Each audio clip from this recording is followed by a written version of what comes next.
Hello and welcome, Warhammer fans. Today I'm going to talk about the Throne of Decay LZ von Draken blog.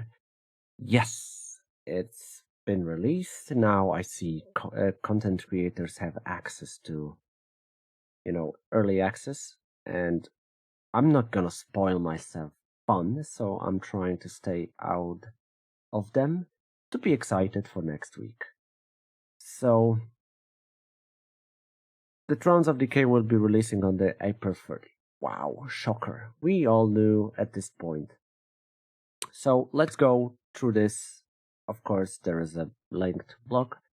Elzef is obviously a wizard, so she gonna start as a wizard in Nuln, which is nice, but she's not gonna be close to Geld, because Geld is moved out. Geld is packing his shit out, and he gonna be somewhere else. That's as far I know. That's amazing. Okay, so her ability are obviously Imperial Gunnery School. So as you can see, there are units, and you can buff them up by fighting with the gunpowder or fighting against gunpowder. Wait, was it that way? Yeah, that was something that way. And as you can see, regular mortars, missile explosion radius plus 25%. That's a lot. That's like the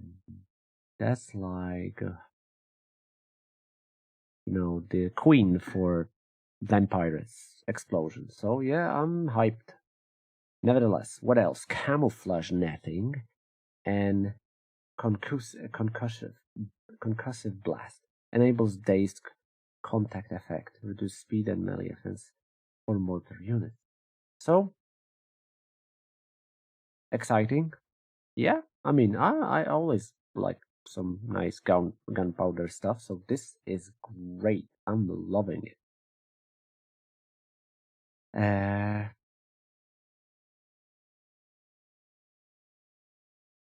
Yeah, it's permanent upgrades. It's pretty much it feels like, because there's 3 upgrades, it feels slowly like the Ikiclaw Workshop. And I don't really mind. I'm up for any kind of new stuff. There's also Gardens of More. You have access to 5 settlements. You will, adjust your settlement to be a teleport. Something like, teleport like the teleport from Wood Elves.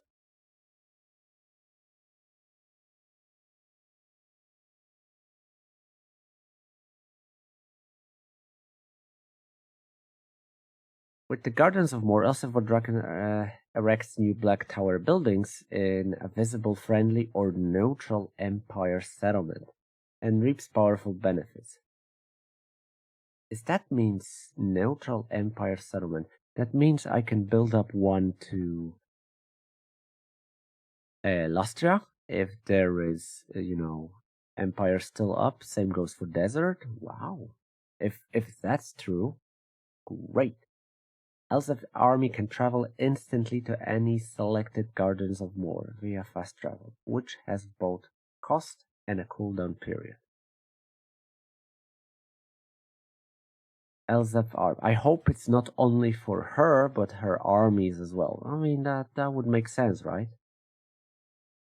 Theodor Bruckner is a new strong melee infantry, melee lord that is on a demigriff mount. So I said that would be nice to have a demigriff mounts for a couple of heroes. Master Engineer Lord. Okay, this got me off guard. I was thinking Master Engineer is gonna be a hero, and we're gonna get Spellcaster Generic Lord. Unfortunately not. Empire is without generic lords, spellcasters. I feel somewhat disappointed because we already have, Huntsman as a lord. It's gonna be different because he's equipped with the grenade launcher. But still somewhat the same, because okay, this one at least have a mount. That's a big one, because he can be on top of Warhorse, Mechanical Steed, or even Steam Tank. Oh yeah, I approve. So yeah, he gonna be better than Huntsman. So Huntsman gonna be the worst lord in entire Empire. Ding. I wonder if you can instantly, recruit the lord, or there will be some kind of mechanic, something like Ice Court for Kislev, because I feel Master Engineer gonna be super powerful in early stages. One, because he have grenade launcher, so there will be a splash damage to your typical, even crap stack. And later on, he gonna have a siege tank, so his armies won't really need artillery. We'll see. An engineer hero, generic hero, which is okay as well. Yeah, these guys have shotguns pretty much. At least that's what I think it is. And mechanical steed. I wonder, wait, there is nothing about mounts, so maybe it's also, yeah, it's option for warhorse, mechanical steed for a mount. Okay, he won't have a tank. Boohoo. Nuln Iron Siders. These are like high tier rifles. Yeah. I wonder how powerful they. And Hawkland long rifles. So these guys gonna be like Giselles. They even said able to single out the generals or commanders from far away. Yeah, that's what you do with Giselles. So Knights of Black Rose. Another Cav. I hate Cav. I hate Cav. So yeah, whatever. But hey, another Cav, right? And Steam Tank with volley gun. There is a couple of changes for Steam Tank as well, because now every Steam Tank will have a dude on top of it. And also, they can shoot and move at the same time. That's massive upgrade. That will make them super powerful now. So, yeah. But there was I remember with Steam Tanks, you had artillery ammo, but there was like attack, like a steam attack, something like that. So this guy replaced the steam or not? That's a question I have, because I've been relying quite heavily on the steam often. So yeah, we'll see. But I'm loving it. I'm loving it because volley gun gonna be like really good. It will be a very good stack. You'll build up half stack with a volley gun and half stack with cannons. Or you will go volley stack, that's it. But yeah, I think cannons half gonna be great. Because volley gun will wreck infantry and cannons single entities and everything. And also they'll have a missile block chance. Can you imagine? Finally they'll have a missile block chance, which obviously most effective when the tank is hit by projectile at the front. Makes no sense because it should be around since it's a tank, but no. And we'll see. And Marienburg land ship looks like a cannon to me. There will be some guys probably shooting from top of it, like typically. So he's gonna shoot everything around with the rifles and use a cannon. Something like a balloon, right? Balloon or any, even Stegadons have it. So it's gonna be like high tier land ship. Launches light cannon rounds from its crush opponent underfoot. As the crew remains on the deck above, armed with rifles to pick up any passers by. With the active toggle ability full power, the Marienburn cranks itself to full speeds, sacrificing its turning capabilities in favor of ramming speed. Collision damage? I mean, would make sense. It's a massive thing and it should pierce through and do damage. Oh, whoa. If things aboard the vessel are getting dire, the passive ability Abandon Ship will trigger detonating land ship and wiping out anyone nearby. So, yeah, I like it. It's like, okay, he's dying. Let's suicide and kill shitloads of infantry with it. Loving it. But now, the juice part. Empire Legacy updates. Elector counts and Imperial Authority changes. Imperial Authority has been reworked and separated from the Elector count system. Thank God. While the Elector count system is often not appropriate for Empire Lords, as they aren't electors in the lore, we felt like Imperial Authority could be used as a central mechanic for all Empire factions. Great.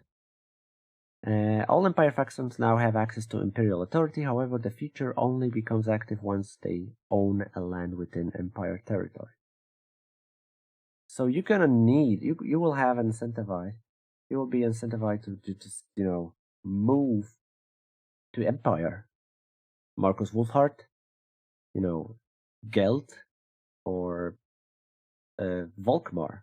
You'll have a reason to go to Empire to own at least one territory, and just using, start spamming the shit out of abilities.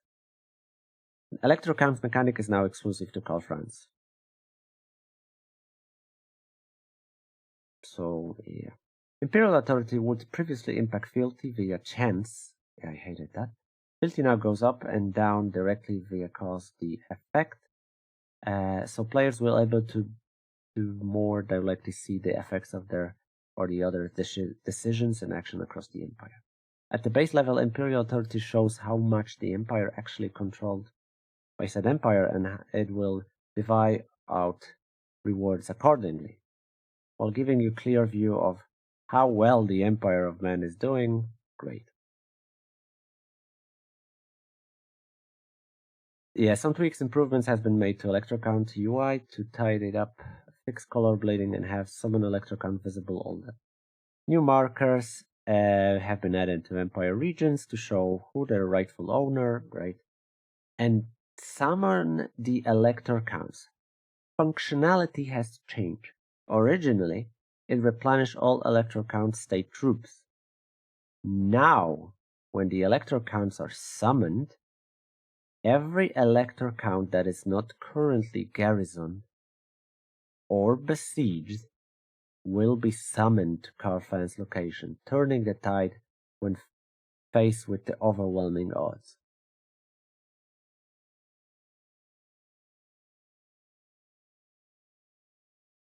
To Karfan's location. Holy shit, let's say I'm going for Archeon. I'm having a trouble because I'm alone, my army is alone, and I'm kind of damaged. Summon the Electro counts. Ta-da! That means the lords will pop up? I don't know. I'm not, great with in English, but that's how I feel it is. So summoning a backup for Carfrance, holy shit, that sounds impressive. So I'm loving it. I'm fucking loving it. Yeah, Carfrance hosts a beloved campaign. I know multiple people that plays only him. So yeah, Carfrance's start position can be quite tricky, if you say that, with the situation of Helmgard. Helmgard is the fort that belongs to the secession empire thingies. So yeah, they said how difficult it is for some players. So basically, Helmgard now. Oh yeah, what's the thingies? Yeah. So what we're changing. He starts campaign now with Helmgard. I'm loving it because you to get Helmgard you needed you needed the second lord recruiting from a turn 2, maybe turn 3. No, but you needed the second lord start recruiting ASAP so you have enough forces. But also it costs money, it costs time. Every time for last couple of tries of my Car France campaign, every time I'm a Helmgard, Kazrak besiege Altdorf. Every freaking time. It was like 4 tries. And every time around turn 4 or 5, Kazrak besiege Altdorf. So now I'll have opportunity to besiege Kazrak before he visits me. Loving it. New tools for electrocount Mechanation panel called Emperor Decrees. Each decree is a powerful ability that can benefit either your own or a fellow Empire faction that cost a prestige. As an example, you can trigger an inquisition in a province to clear away some of the pesky vampire Norgor corruption. Send aid to Electrocount that decrease their fealty and spawns temporary army for them, or safely declaring war against another Electrocount without suffering fealty losses through the casus belli. Nice! And Car France now is immune to all trespasses. It was kind of annoying, like, I'm trying to help you, and you're having, you're punishing me. Colleges of Magic. Balthazar Geld has taken the educational exchange trip to Grand Cafe. Exchange, that means we get the Grand Cafe into Empire, right? Probably not. Starting just shy off some nomads within the Temple of Elemental Winds and being right next door of his good friend, the Iron Dragon. Grand Cafe.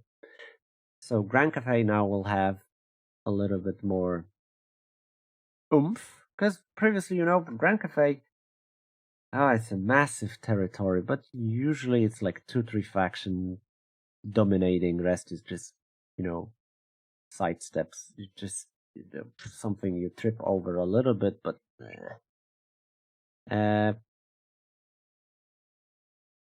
as he helps the Iron Dragon deal with nomads, he's presented with a series of dilemmas that paved the way for his time in Cathay, or even in his return to Empire, having secured a lifelong friendship in the process. Duo campaign? There's gonna be another duo campaign, this time for Geld. Fuck, I love duo campaigns. Duo campaigns where you have 2 regions at the start. Well, it's not gonna be immediately at the start, but they're my favorite. Because you have double the amount challenges and double the amount things to do. And that satisfies me the most because it gives a lot of stuff to do. While the normal campaign is like, okay, 1 lord at the start. No, you need to have 2 lords at the start and start dealing with it. So, yeah. Colleges of Magic is a new campaign feature. Within mechanic, whenever Geld fights a battle with a wizard in his army, he will acquire arcane essays, with the number of arcane essays per battle correlating with the number of wizards present. Doomstack of wizards? Weird. Weird, but possible now. Can be spent on gaining instant access to wizards from every lower magic, allowing him to accrue spellcaster quicker than easier than anyone acquire. Anyone else on the map. Once you acquired a new wizard, let's use a grey wizard for this example. More actions are unlocked for that college. Parenting of that specific spell card. Firstly, arcane essays can be spent on unlock the dance of the spell Cataclysm spell. I like Cataclysm spells. They are maybe not groundbreaking and, shifting the tide, but they can help. They can help and make battle a little bit more, interesting. As long the Grey Wizard is within your army during the battle, or a unique effect, in this instance, mass concealment. can be purchased within essays to grant talking stance to the army containing Rain Wizard. Ambush attack? Holy shit. Granting them 100% ambush success. Ambush stance. Yep, it's a Skaven thingy. Wow. Perhaps you wish to heal your entire army in a single go. Well, with the recruited Jade Wizard, you can do it just that. And with the other Lord Magic to your disposal, that's the only tip of the iceberg. Okay, so I'm still hoping you'll have an option to build a stack with Geld tanks and put like 4 wizards. 4 wizards, like life wizard, so you can heal obviously instant. If there is no cooldown for it, and you have, you can spend essences to heal entire army. Let's say a tank, because usually single entities get the most damage. You auto-resolve a big battle, and you're like, oh fuck, I'm gonna need to wait 3 turns to heal. Nope, instant. And next battle, it's gonna support. Honestly, it's gonna support auto-resolving more. At least that's gonna work for me. Auto-resolving, boom. So yeah, I'm loving it. I mean, SCA is gonna just release a amazing DLC, one of the best. Cause it's starting to look like it's starting to bring so much stuff. I mean, they had to release absolutely banger, otherwise, the future of game is in danger. But seeing what they're doing, oh my god, yeah, like I said, none of the mods can, do it. A lot of people now start to cover dwarfs. I'm not gonna do it because I want to be excited. I want to get excited while I'm gonna read it. And next week, I'll read stuff and react to it immediately, because Malachi Mackayson is the one I'm hoping to have the most fun. Sorry, but I can't wait. So I'm putting a terrible, burden on myself to not check the news, but I can handle it. I've been done that multiple times. However, I was fucking spoiled that Han Solo died in Star Wars. I still can't get it. Like, oh, such a major spoiler. So don't spoil me, staff. I wanna see what's gonna happen. I'm excited about tanks. I'm loving tanks. I always love tanks. Kinda disappointed with no wizard hero. This guy might be very fun. But like I said, the huntsman is gonna be obsolete. I don't see chance for a huntsman if I can get a guy with a grenade fucking launcher. Nuln thingy, gunnery skull, looks great. Loving it. I'm loving everything here. Jesus, I'm so positive. I can't wait for the dwarves. Yeah. What do you think? Because I'm interested. What do you think? I think this is gonna be absolutely banger DLC. They're gonna nail every freaking point in it. But I'm interested with your, with your opinion. If you like what I do, please consider subscribing. Thank you for watching. Hope to see you next time. And next time, whenever I stream, or I'll cover this. But obviously, a lot of people covering it now, so it won't be like revealing. But it will be revealing to me. So that I can promise. But that's it from me today. Hope to see you next time. Good night. Goodbye. Bye bye.